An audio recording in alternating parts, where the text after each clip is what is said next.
You are listening to Freshly Squeezed. They were like, if it's a good song, like, who cares, man? Like, if we like it, then that's the start, I think. You know, hopefully other people will like it. How do I do? I'm Jim, and this is Freshly Squeezed, a new music podcast. But you probably knew that as you actively clicked on this podcast. So, unless you didn't, and it's some kind of random acts of podcast roulette, you've also probably got an idea of what's in store, and that is a load of new music. 3 emerging artists and their tunes on this week's podcast. If you didn't know that, and this is your first time, and you're living in some kind of crazy random podcast decision-making life, first off, well done. I dream of such freedom. Secondly, hit that bloody follow button, and you'll get one of these in your podcast app every week. On this week's podcast, we get roguish with the rogues. It is my dreams are fading, and this job that I'm hating, and the plane still waiting for New York. We check in to the Honey Motel. Aphrodite is a myth, some mysteriously placed protagonist. She wrote the plot and is the twist. And we move on with Moving On. And as I sit and think of all the things that we have missed out on. That, my friend, is 3 pretty tasty new tracks, of which you will hear more of shortly, along with hearing from the people who made said tasty tracks. We're going to start with the aforementioned Liverpool band Honey Motel. They've got a new EP out, and the whole band are on the podcast. Welcome, lads. Hello. How are you? Very good. Where are we holed up at the moment? Is it rehearsal room, front lounge? What's the scenario? We're in Fred's studio apartment in the centre of Liverpool. So, yeah, we're all squoze into a small flat. Nice. Have you got the bruise on, Fred? No, he hasn't, actually. Oh, man. I'm sorry, lads. That's terrible of me. You should have something stronger, really, because you are celebrating the release of a new record. Motel FM is the brand new EP, second official EP with Amanda coming out last year, but it's your first one as a 4-piece, I think. So are people coming to the band who were fans previously, are they going to hear the difference between what's come before and what's on this record? I hope so. I'm not doing my job. Yeah, hopefully, Jim, yeah. Like, Fred's joined the band last year, or in 2024, sorry, forgot we're in 2026 now. So the sounds changed quite considerably for the better, we hope. But obviously people will be the judge of that. But yeah, we've found that old fans have carried over, but we're also picking up more new fans than we've ever picked up before, which is great. So something's working. So I'll tell you what I hear in a minute, but how would you describe that shift in music? Just better. I was going to say, I think we're finding something that's more unique, I suppose. I think we were not necessarily generic at all before. We were probably more poppy before I joined. And the older stuff, I think, is a bit more indie pop, but with the band. And now it's something that's more defined by itself, I guess. We're trying to just find all the different areas that we all like, all the different genres, all the niche sort of things that we all do. I'd agree with what the lads have said. I think since Fred joined, we've become a bit more, we've took more creative risks, I'd say, to the point where we're going a bit crazy with creative risks. Like in the newer stuff we've just recorded, everything's going a bit more weird again. Yeah, that's the main thing. So yeah, I think we're just taking more risks. It's become a bit more alternative, a bit less poppy, but still has all those pop and indie elements kind of still running through it. The one thing I took away from listening to the EP was the range it has when you compare something like the kind of swing feel of If You Didn't Exist, and then you put that next to what is quite punky and driving in TNAK at the other side of the scale. As a band, did you really want to encapsulate everything that you can do within this collection of songs? I think so. I think we all of us like different things, but I also think as individuals, we all have very wide tastes in what we like to listen to, but also like what we like to play. So like I'll enjoy singing some Bon Jovi every now and then, and I'll also enjoy singing some Ed Sheeran. I don't think it's a conscious decision that we want to have a varied EP, but it's like it just happens because that's what we like. Some of it just comes out. I mean, it's like Aphrodite. It's got sort of the jazzy sort of element. There's some random jazz bits. There's some rocky bits, like you said, in we call it Tanak, TNAK. Oh, Tanak, okay.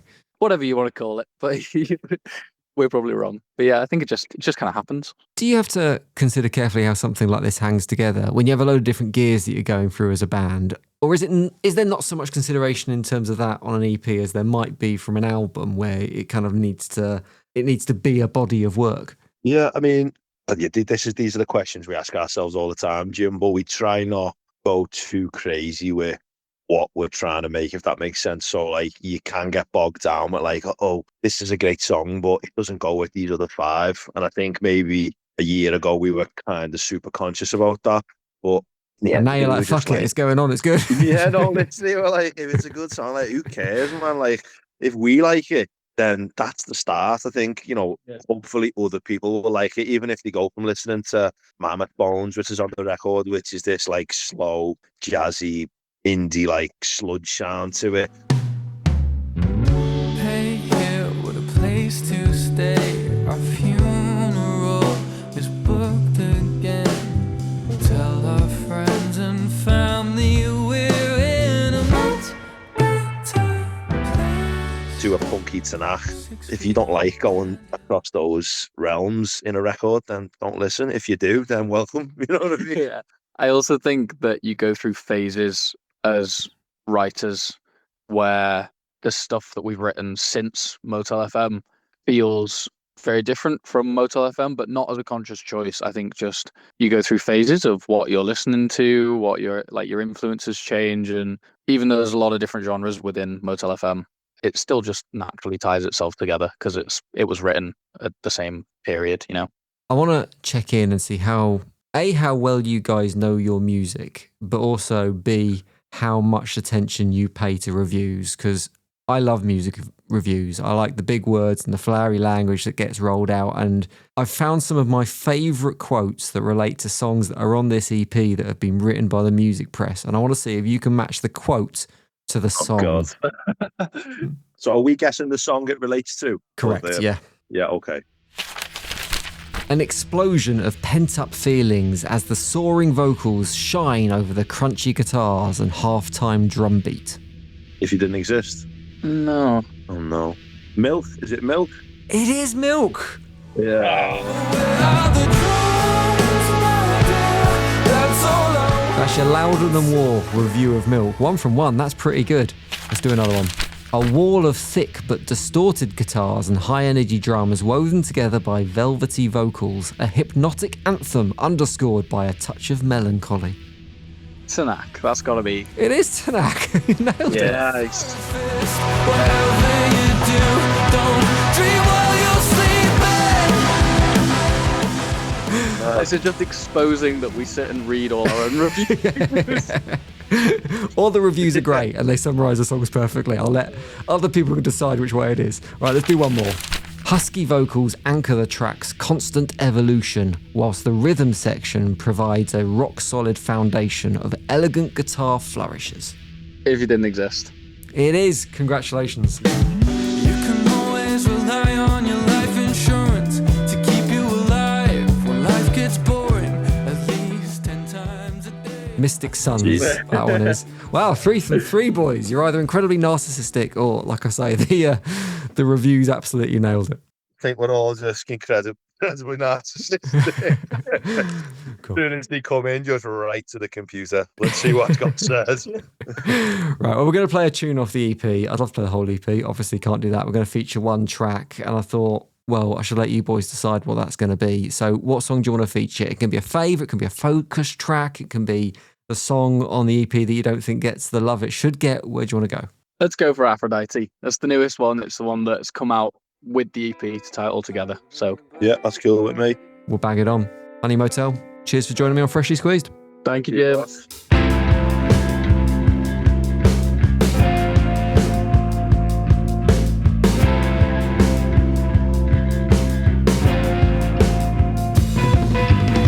The dust cloud background radiation lingers in my mind.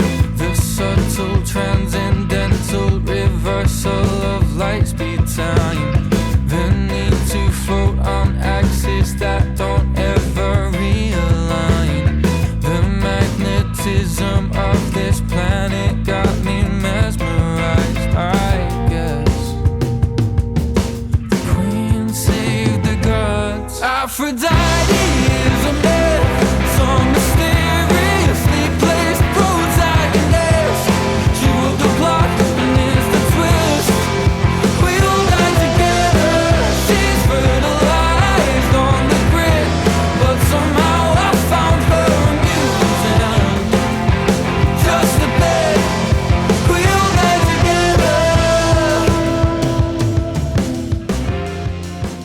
Aphrodite off the new EP Motel FM. And as I said in the chat, it's a really eclectic record, the link to which is in the podcast description. So you can dive into that and check it out.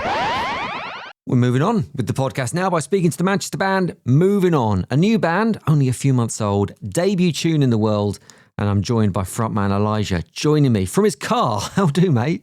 How you doing, Jim? So, this is the very first release from the band. I know that. But how long has this been a thing behind the scenes? How long have you been making music? How long have you been a collective? What's the backstory here? So, me starting out, first picked up a guitar at 11 and had my own solo project over the last couple of years since March 2024. But the band and Movin On have been together now since mid-October of 2025. So we've not been together too long, and we recorded Absolutely in late October of 2025. We'd only been together a few weeks. I'd written the song about a year before, and we had George and Scott in on the drums and bass, and we added Alfie in mid-October. And that's when we decided for it to be the 4-piece band under Movin On. Yeah, Alfie only had about 2 weeks to learn the song, but he absolutely nailed it. For a band, now it's pretty easy to release a song in some kind of format. You don't necessarily need a label, you don't need backing, you can get something on Spotify relatively easy.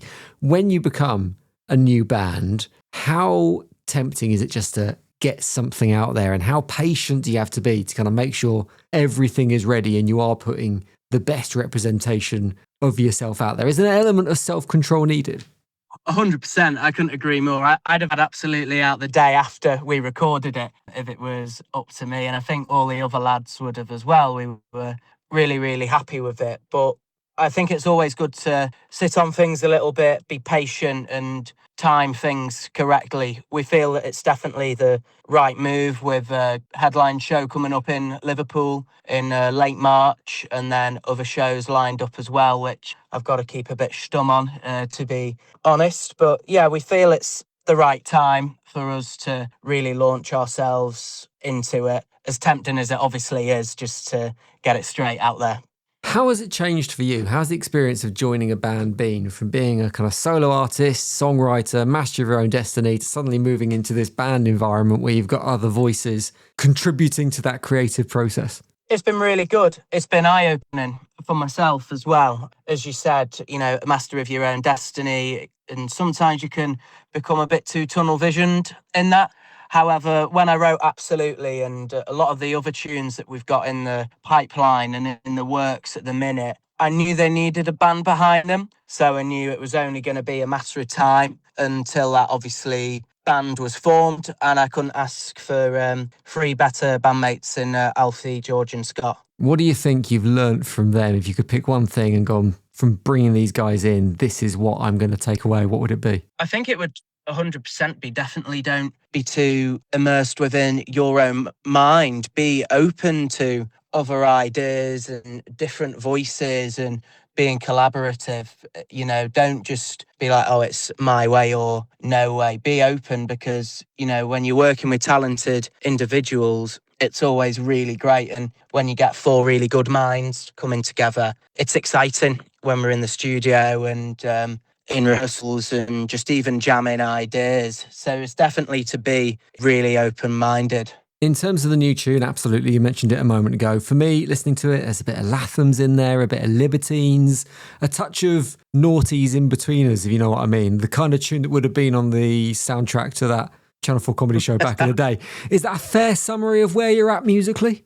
Yeah, I mean, I'll take any credit towards, you know, the bands you've mentioned are great bands. You know, the Lathams are big fans of the Libertines and everything they've done as well. And I think, you know, across the 4 of us as well, we've got really good influences. I'm very much into, you know, the High Flying Bird and Cortinas, and then George and Alfie are massively into the Smiths and Royal Otis, and then Scott's into even some of your heavier stuff on drums. So we've got a real eclectic mix. But yeah, I think in terms of like them noughties guitar riffs and that sort of sound that, we're still mastering, we're still a new band. So it's definitely a really good starting point and one which we were all very happy with. As you said, this is a new thing, new band, debut song. So I'm assuming you've not done a whole load of these interviews yet? No, nothing in towards the new band. Okay.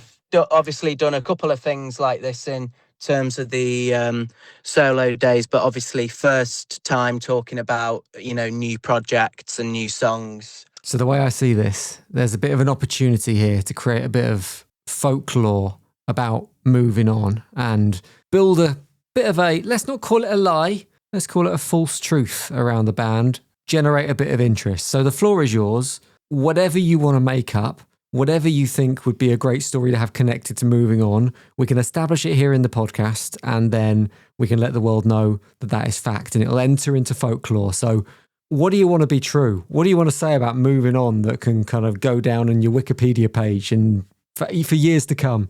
We do have a cool fact, actually. Oh, go on. The absolutely riff is Johnny Marr approved, which is pretty cool. Our guitarist Alfie ended up going into a guitar shop in Chester to get his guitar fixed. And he was like, "Oh, come along, I'll be going at about 2:00. And I was like, "Okay, cool. I'm just in the gym." And on the way home from the gym, he calls me and he's like, "You're never going to believe this. I've just met Johnny Marr." And I was like, "I thought you were at home. So how have you met Johnny Marr?" He was like, "Oh, I've just met him in the guitar shop. I had to go early." I don't think I've ever been so annoyed to be in the gym and not be in a guitar shop, to be honest. And they had a chat, and Alfie mentioned the band to him and played the riff, and he was impressed. So nice. I think that's definitely something really cool and, a great fact that could easily go on a Wikipedia page about the band. And we don't need to make anything up either, which is even better. And you know what? No. When I was listening to Absolutely, there's a touch of Johnny Marr in it, I think. It's got that kind of very bright, jingly, twinkly sound to it, which is obviously a hallmark of his work. So it all comes together. Elijah, lovely to speak to you. Really enjoying this debut tune. We're going to get it on Freshly Squeezed, but nice one for coming on. Cheers, Jim. Thank you very much.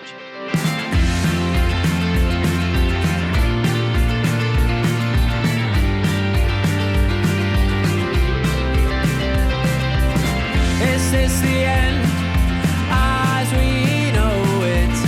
Been fading now for a few weeks and months. Your words are like a poison chalice, and when I'm asked if I go back to you, you know that I wouldn't think twice. And as I sit down in our favorite bar, I'm thinking of all the things. Would I risk it all for her?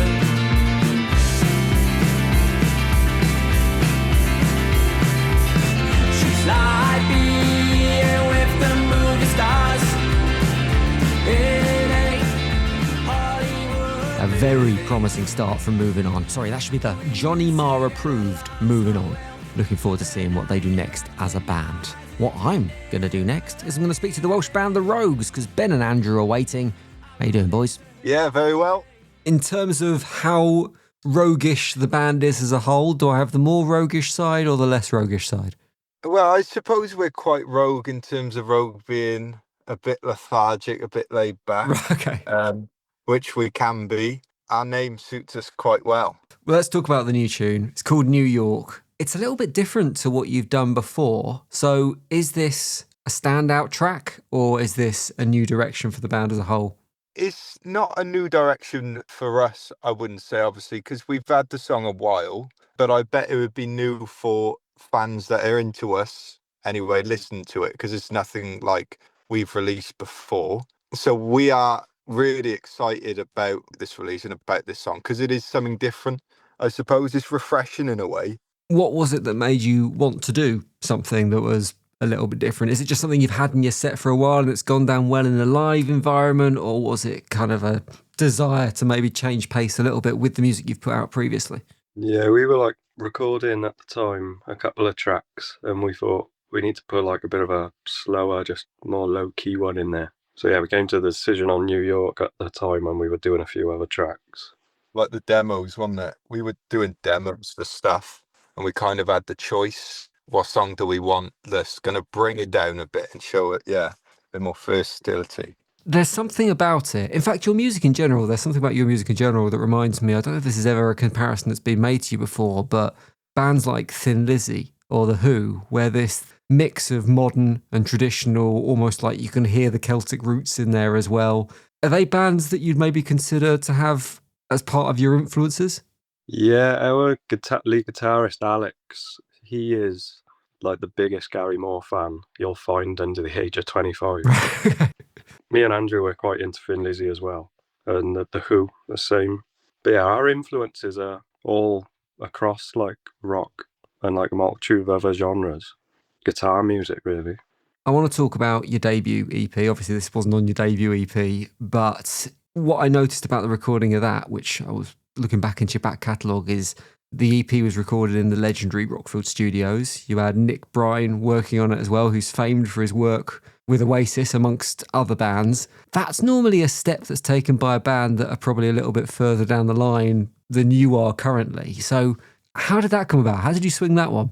At the time, we didn't really want to release too much music, so we thought maybe trying to build our live gigs. It'd be good to do like a live album, and everyone always goes on about the vibe at Rockfield, so we thought it's only up the road from us, about half hour. Probably a good place to do a live album. And Nick, he's pretty local to us, being from Monmouth himself, so we just got in touch with him, and yeah, it came together quite quickly. It was a good experience going there.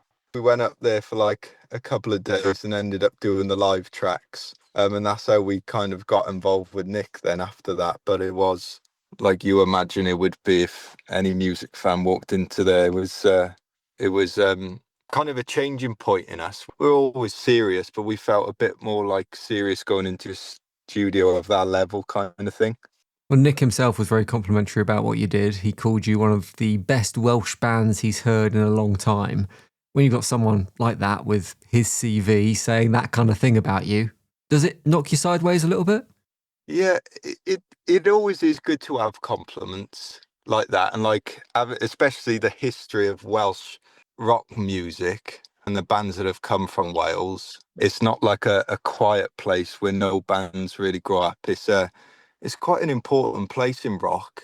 I feel like it's the epicenter, really, as far as I'm concerned. And like you said, the experience that he had, he always he's impressed by us, which is positive. Yeah. It's reassuring in a way. Yeah, it is good. Right. One of the most notable things about the new song, actually, that's not unfair to call it one of the most notable things about the new song. One of the things that stood out to me is the whistle in it. I'm a big fan of a song with a whistle in it.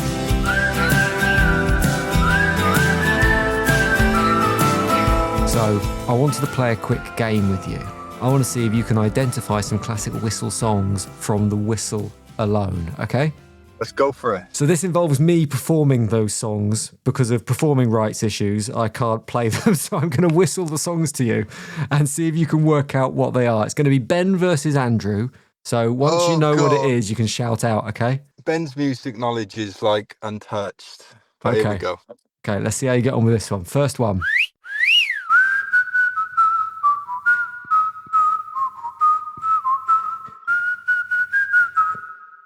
All the other kids, Pumped Up Kicks. Is it? Correct. Well done. That's 1-0 to Ben. Foster the People, Pumped Up Kicks.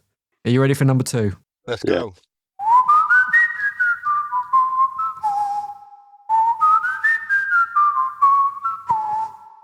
Oh, I recognise it. Slightly less credible. Is it a pop song? I'm not sure. I'm going to have to call time on that one. Maroon 5, Moves Like Jagger was that one. Good though. Let's go. We're going retro.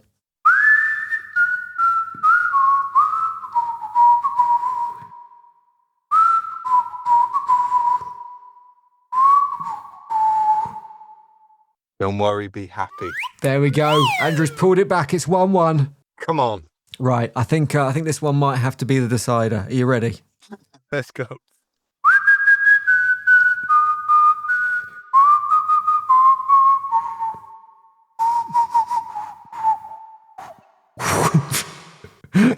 Below then. Yeah. I I know the song, I just don't know the title. Or the Peter, artist. Bjorn and John, Young Folks was that one. An honourable draw, I think, and I think what we've proved, lads, that if you need anyone to perform the whistle on New York at a live show anytime soon, then you've got my number. Get in touch, I'll be there. Right, before we wrap up. Thanks, mate. So you mentioned a minute ago, last single went to number 3 in the charts. I believe above Ariana Grande and Sabrina Carpenter in the physical charts, is that right? Yeah. Yeah. What's the ambition here with this one? Do you kind of set yourself goals and go, we want this to get to this level? Is that kind of a difficult thing to repeat? Where are you at with it? Still building, really, I think is the main conversation. What we're concerned of is, just getting out there as much as we can. If that's through getting into the charts, or if that's through like it going well on other platforms, just growing a fan base at the moment, I think is the most important thing for us, than like chart position. Well, good luck with the new tune. It's an absolute belter. The Rogues New York going to play it on Freshly Squeezed in just a moment. But Andrew and Ben, nice one for coming on. Oh, thank you. Thanks for having us. So I wanna move to New York, to some kind of hole or to a hotel room on my own. It's an illusion or just the ruins of a home. I'm watching it fade out into the day until it's gone. I know it's quite likely that she doesn't like me anymore. And as the day bleeds out into a daydream, it comes a storm. But it doesn't scare me at all. No, no, I'm watching it pass, letting the wings go to New York.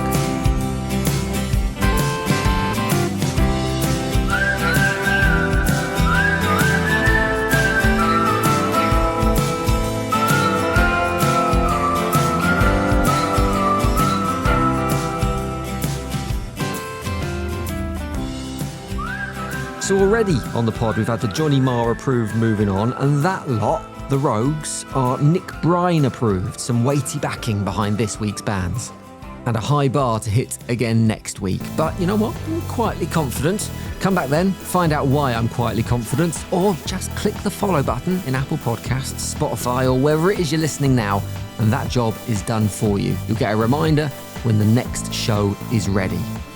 As always, links in the podcast description to listen to more from any of this week's bands, and you can also find the Freshly Squeezed playlist there. That is a Friday release, 10 tunes every single week if you want even more new music in your life. Get involved. Right, laters, cheers for your ears. The award-winning Freshly Squeezed, a new music podcast, was devised, produced and hosted by Jim Salveson. Sound design and additional production by Ant McGinley. Theme music, Blue Blazer, is written and produced by Spin Class. Stop.